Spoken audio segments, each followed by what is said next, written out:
Welcome, busy gamers, to Enhance Ephemeral Gaming. I'm Adam, and today I've got something a bit different for you than my usual. As you may have heard me mention in the past, I'm a pretty big board gamer, and so I'm often referring to different video game pieces as how I see them relating to board games and other tactics. So, for example, in Marvel Snap, I compared them to Smash Up and things of that nature.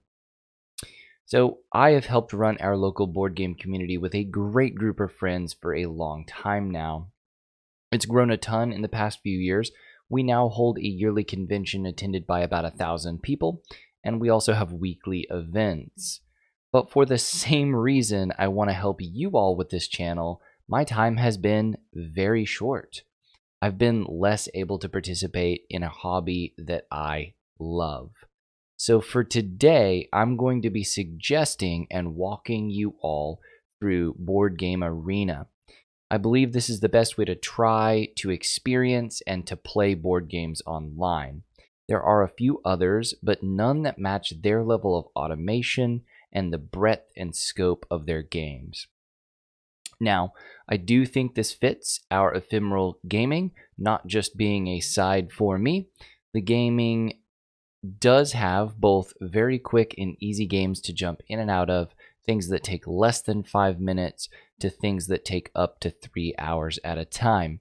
That being said, if you want to play a 3-hour game but you do not have 3 hours, it also has the ability for you to play those games not in one sitting. So for example, you really only have to get on once every 12 hours to take a turn if you choose to play a game of that nature. And so I find that to be something that almost anyone could fit into their busy schedules. Now, before I get into it, I'll go a little bit more into why I suggest Board Game Arena or even board games in general when most of my content centers around video games.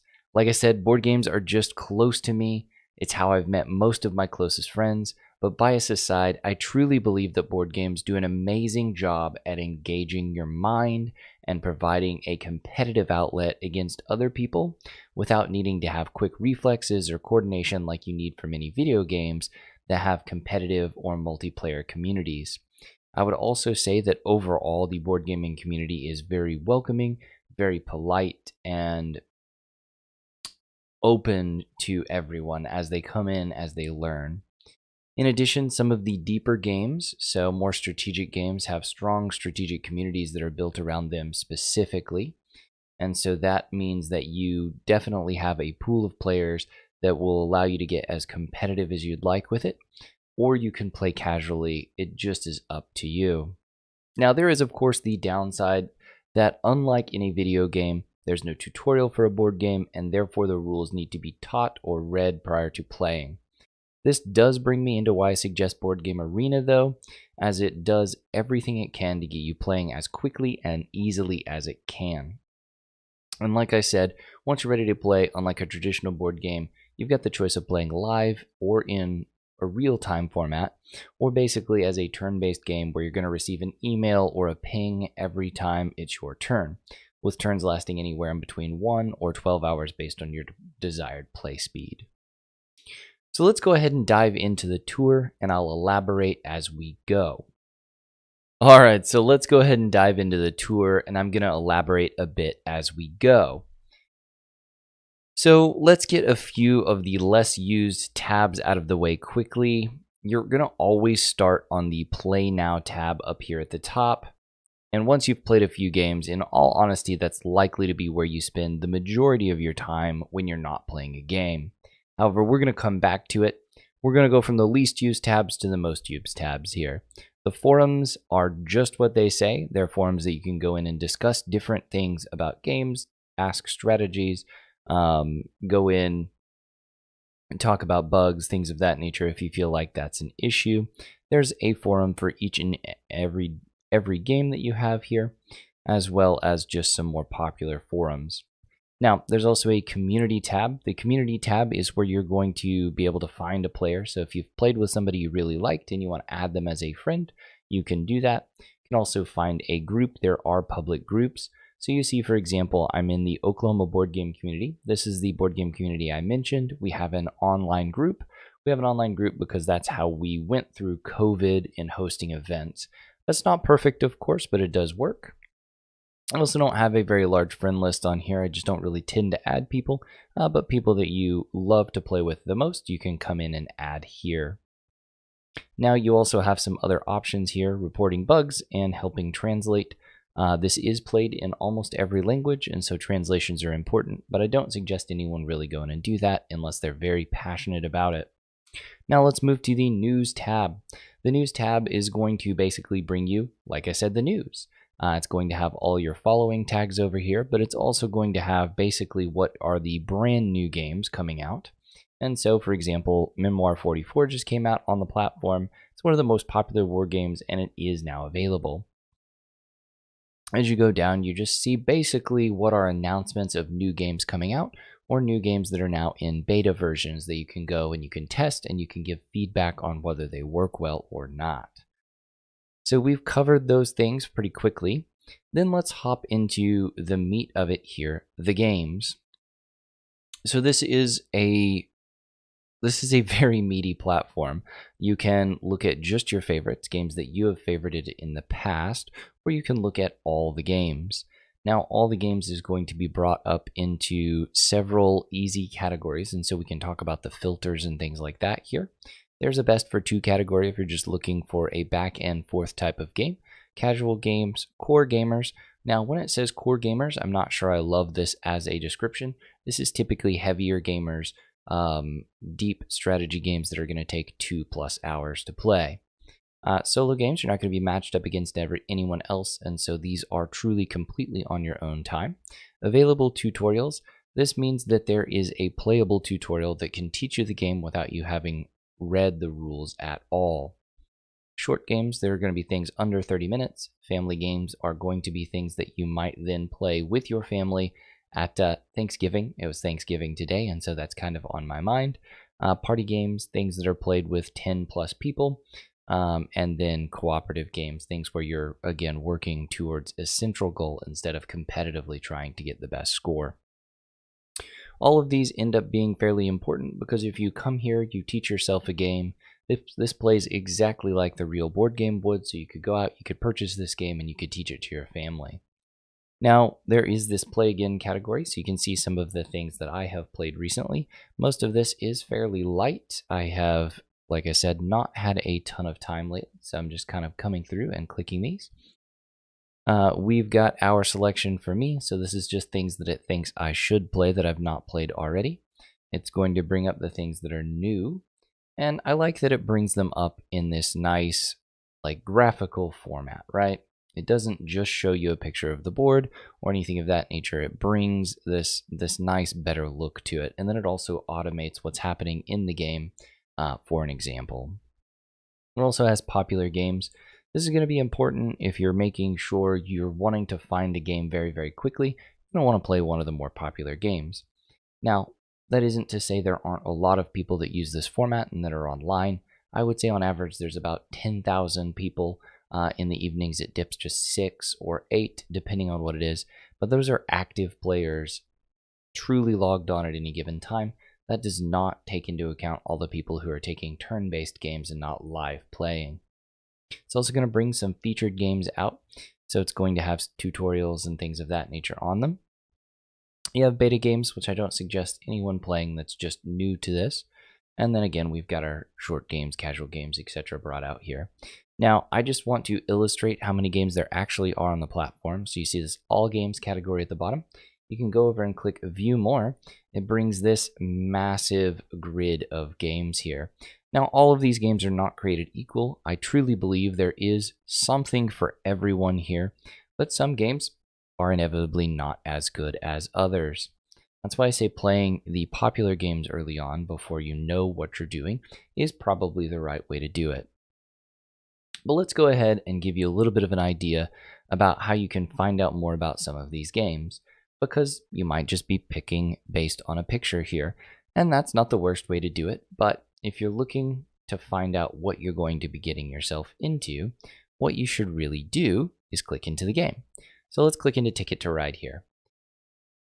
First of all, you're going to see what tags are related to the game. This is a popular game. Ticket to Ride is a classic. It's something that has existed for a very long time, and it's a Days of Wonder game. One, this means that you can probably find it at virtually any store, and sometimes mass market stores like Target instead of hobby board gaming stores or needing to find them online. Now, I can go into how you could potentially get some of these games later, but if you really are interested in that and I haven't covered it later in the video, please ask me in the comments. Premium, so this game is premium. There is a paid version of this service as well as a free version. It's very cheap. It's less than $100 per year to have full access to everything. I believe it's significantly less than that, but I don't know off the top of my head. It's a trains game. It's got hand management, it's got objectives, and it's got an award-winning game, which means it has been put up for awards in the past and won those. And it's got a little bit of a historical element. So if you're ever deciding you're interested in one of these, you can click these categories and see associated games. It also tells you that it plays 2 to 5 players, that it takes about 14 minutes to complete a game of it on here, and that its complexity is 2 of 5. The lower the complexity, of course, the easier it is going to be for you to get in and learn the game. We're going to come in, we're going to see a little bit more about it. One, there's typically a video on how to play, so if you don't know how to play the game and you're interested in playing it, you can click on this video, it'll take you over to YouTube, and you'll be able to learn immediately how to play. If that's not your preference and you would rather just read the rules, you can click on a PDF version of the rules, and you're going to get a PDF rulebook. And you're going to be able to read this just like as if you owned the game. You also see further information about the game. You see the designer, the artist who did the art for the game, basically, the publisher, if you're looking to purchase the game later, that's useful. How many times this game's been played on the platform, so almost 800,000 times here. And then a little bit more information about the complexity. So how strategic is the game, how luck-based is the game, and how much interaction, so how much another player can mess with you or not mess with you. Now, I want to point out how many, just how many games are being played on this platform. It's only been available since September 2022 here. It's been played almost 800,000 times. So I just want to drive that home as that if you're wanting to be able to play a game here, you're going to be able to find one. Let's also move into the rules summary. So if you don't want to read the rules, but you want an overview of what the game is without reading the rules, you can click into these rules summary and you have a very quick, albeit not terribly pretty, look and guide to play. Let's get out of this game. Let's go to a different one just to give you all a little bit more of a flavor here. So a heavier game is going to look a little scarier, but let's go ahead and click into Great Western Trail here. So it's also a premium game. It's award-winning, and we've got Western Trains, collection, hand management, deck building, all of these things. If these don't make sense to you up front and you want to ask questions about those, feel free to do so in the comments. We see that this game is only 2 to 4 players. It plays in 71 minutes and has a complexity of 3 of 5. Now, your time commitment and your complexity don't always go hand in hand. Most games that hit a 5 are very long, but just because it has a larger time frame, it doesn't necessarily make it complex. So we're also going to click on Learn here. You do see that there is a tutorial on several of these games. We're not going to click into that because it would somewhat trap us in that, but it does walk you through playing turns, and it will literally tell you exactly what you need to do for those things, just like a tutorial on a video game would. So we've kind of got that here. We've got our rules summary. This one's a bit longer just because it is a longer game, a heavier game. And then you can also see some rankings and things of that nature. We're going to go into that a bit more, but games that are competitive do have an arena mode. You can either play casually or as an arena mode, and you can become ranked. So not only do you want to compete with people during each individual game, but you can then also compete with people outside of that to who is truly the best in the world for a particular season in a game. All right, so I think we've kind of covered what we're looking at from a games perspective. We've kind of covered what we're looking at from a how to use perspective and how to learn perspective. Now I want to show you what it looks like as if you were to play a game, and then at the end I'm going to give you some recommendations of games that I would try if you were to hop onto this particular platform. So first of all, let's go to the Play Now.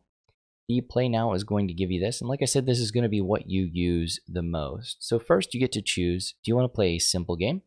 This is just play with anyone with any options and just enjoy yourself. Arena is the challenge mode. You win arena points for every game, you get promoted to higher leagues, and you try to become world champions here. There's also tournaments. These are planned in advance and are special and can potentially give you rewards that you're going to get later. Arena isn't available for a game that you haven't played more than a few times. You have to have played it, I think, 3 to 5 times before you're able to unlock Arena mode, so that's not always available. There's also play in real time versus a turn-based. So again, this is where you're notified and you can be on several of these. So I could technically be playing 50 turn-based games right now, and that would be fine. I think there is a cap at 20 unless you are a premium member, but 20 is more than enough games to not be able to keep track of. You also then are able to say, do I only want to play with my friends? So I've set this up, and I do have some friends that live out of state from me. I can choose to just play with friends and invite them. If you just want an automated, find the best table for me to play at, it'll do that for you. Or if you want to be able to manually choose what table you want to play and you do the other. I usually have this on manual, but for tonight, we're going to go ahead and hit automatic, and I'm going to show you how a game would play out. Now for this, I want to play something very simple. So we're going to go ahead and play King of Tokyo. This game should be relatively popular, and it should also be very easy to get into. It doesn't have a large rule set. This is going to play very similar to what a Yahtzee would for those of you who have played board games before, but maybe only at family gatherings in the past. You also have a chat feature here.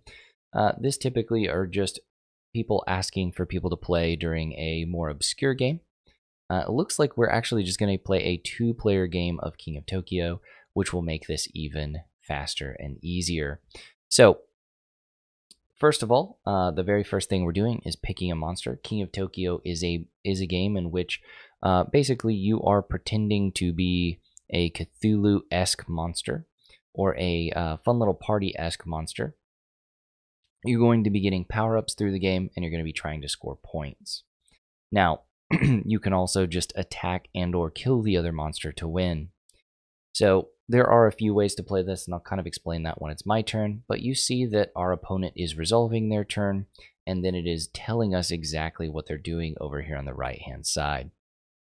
In this particular game, I can roll 3 times. You get to pick what die you are going to be resolving. So energy lets me buy power-ups, which are saved here in the middle. Punching allows me to attack the other monster, or go and take Tokyo. If you're in Tokyo and you're there on the start of your turn, you're going to get 2 points. However, you cannot heal when you're in Tokyo. So let's say, and then these numbers give you points if you get 3 of a kind. So we're going to take 1 punch and 2 of the 2s, hoping to get some points here. And then we're just going to go ahead and re-roll here. So that's going to be a point. I cannot take any health here, so we're going to actually get rid of that. I'm going to try to re-roll it one other time. We won't get anything for that. I'm going to resolve the dice. I should get 3 points and punch 1 time. So I'll do 1 damage. You only have 10 health here, so it's 3 points, 10 health. Now I may not go ahead and show you this entire game because you don't necessarily need to see me play at a board game. I may go ahead and do videos on that in the future, but suffice it to say, I really just want you all to have a good idea of what's occurring here.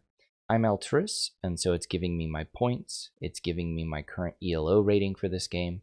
I've not played it before.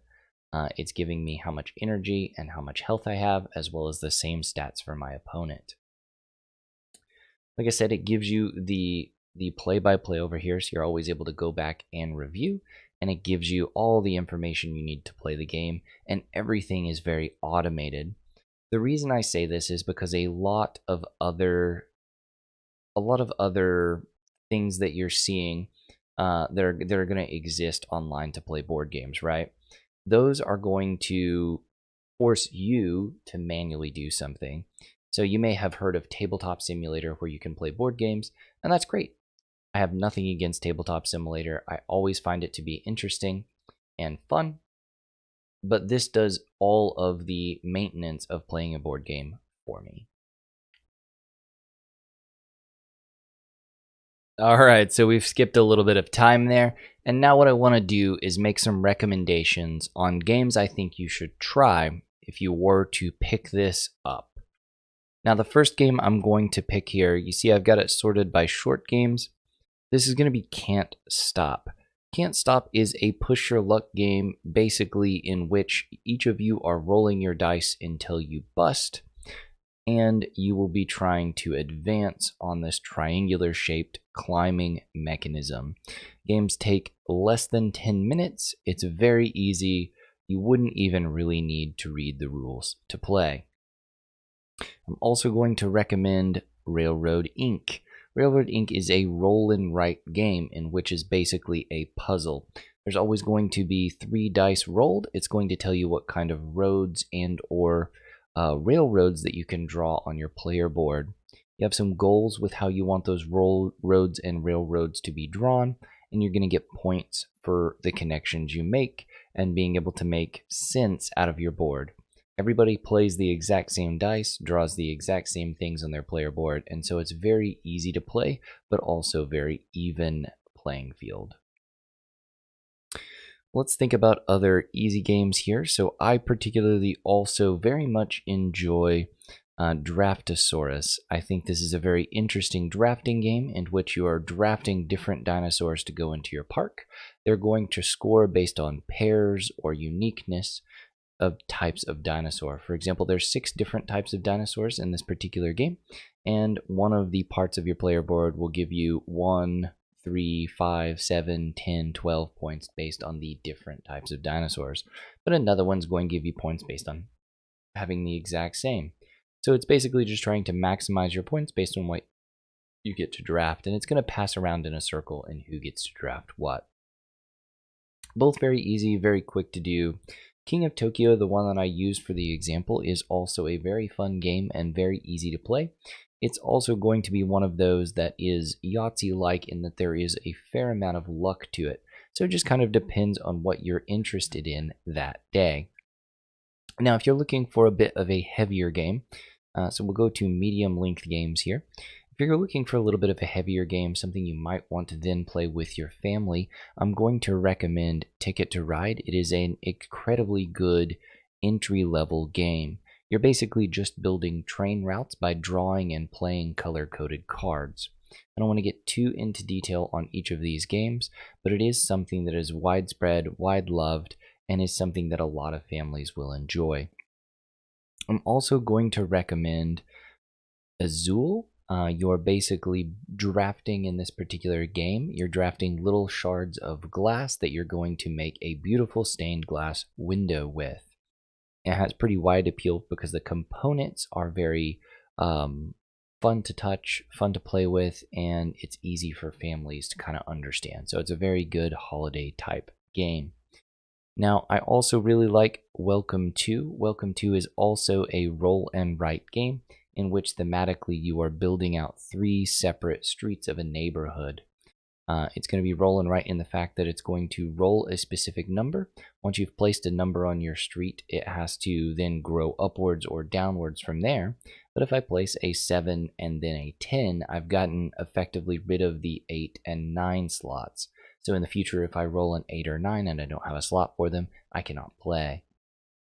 A couple of other things I think is worth doing. Now, if you were to play Pandemic on here, I don't love playing cooperative games on here, but Pandemic is one that translates very well to if you've learned it here, then you get to play it with your family, and that's something I very much support. One of my favorite games is Abyss. However, I do feel like it is starting to show its age and there are better games out there. I just have a bit of a nostalgia for it.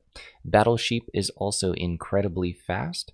Games typically last less than 5 minutes, and it's very fun with a fair amount of strategy to it. Now let's go ahead and go all the way to long games or higher complexity games here. So we're going to say core gamers only. And actually, we'll get rid of this, but we'll just say core gamers. Of the core gamers, these are all going to be heavily involved games, but there are a lot to them. Of those, I'm going to recommend either of the 2 Marco Polos. These are both favorite games of all time for me. Voyages of Marco Polo and Voyages of Marco Polo 2. If you're just starting, Marco Polo 2 is less punishing and is less likely to have you be unable to just do anything at all on your turn. Ultimate Railroads and Russian Railroads are a very similar mechanism. These are engine building games in which you're going to be developing a railroad, and you're going to score more points every single round. You're going to be able to do more things every single round. That's what I mean by engine building. And then I think the last thing that I'm going to recommend here is going to be Terra Mystica or Gaia Project. They are similar games. One is a fantasy version of the other. So this is a space version of Terra Mystica, basically. These are very, very involved games. They're 3 hours on the table. They'll play in 2 hours or less live if you're going to be playing them online. That being said, they are somewhat punitive, so if you have not really read the rules, I would not recommend playing them. You definitely at least want to watch a tutorial for that. These are all good games that you should try. There's also plenty of other things you should check out here. If you just want to learn about board games in general, Board Game Geek is a good place, and you can always join the Oklahoma board game community and ask questions. The community would be more than happy to have you and more than happy to answer your questions there. Anyway, I've been Adam. This has been Enhance Ephemeral Gaming. I hope you enjoyed this little bit of departure from our norm, and I will see you again next time.